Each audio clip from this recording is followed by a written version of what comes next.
Do you ever wonder what happens when boxers break the rules? From ear bites What happened here? to loaded gloves,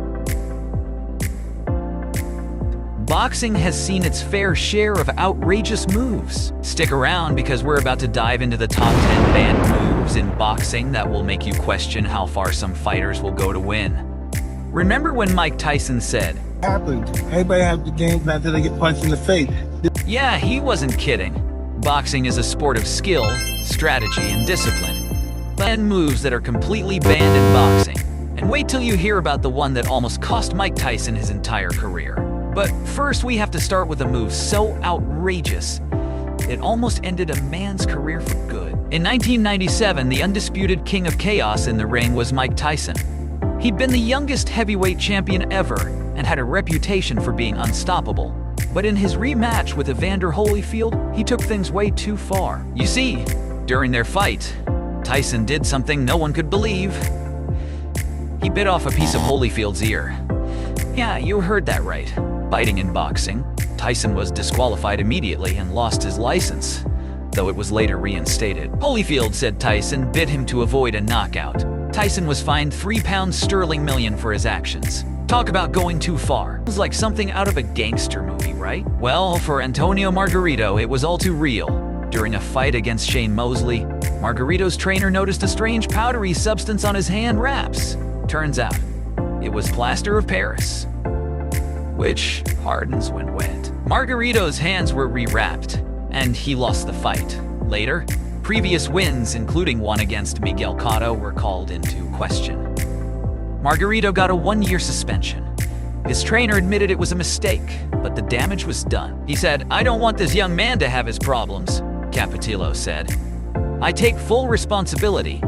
I committed this innocent mistake." Welcome back to Alchemy Boxing. Do not forget to hit that subscribe button now. Let's talk about hitting below the belt. Golota versus Bow. The bout concluded in the 7th round when referee Wayne Kelly stopped the fight, awarding Bow a victory by disqualification. In the 3rd round, Golota delivered a low punch to Bow's groin, causing Bow to fall to the canvas. Kelly deducted a point from Golota and gave Bow 5 minutes to recover. After 3 minutes, the fight resumed. In the 7th round, Golota continued to be aggressive, but again landed a low blow. Kelly paused the fight, deducted another point, and cautioned Golota that further infractions would result in disqualification. Despite acknowledging the warning, Golota soon delivered 2 more low blows, the second of which dropped Bow to the canvas again. Consequently, Kelly disqualified Golota. And because apparently hitting with your hands isn't enough for some people, we have head-butting. Floyd Mayweather Jr. versus Victor Ortiz. Ortiz head-butted Mayweather, deliberately causing a cut in his mouth. The referee penalized Ortiz, but the fight was already tainted by then. And then there's the rabbit punch. Pritchard Colon versus Terrell Williams. Colon took several illegal blows to the back of the head and ended up in a coma, eventually in a vegetative state. This is one of the most dangerous fouls in boxing. It's not only illegal, but downright dangerous. Now, here's a move that really shows a lack of imagination: holding and hitting. Mayweather was known for this in his fight against Manny Pacquiao.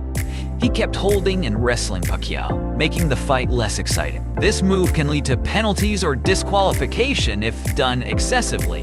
And who could forget elbow strikes? While rare, they're banned due to the risk of serious injury. The ulnar nerve is right there, and a bad elbow strike can paralyze your hand or cause permanent damage.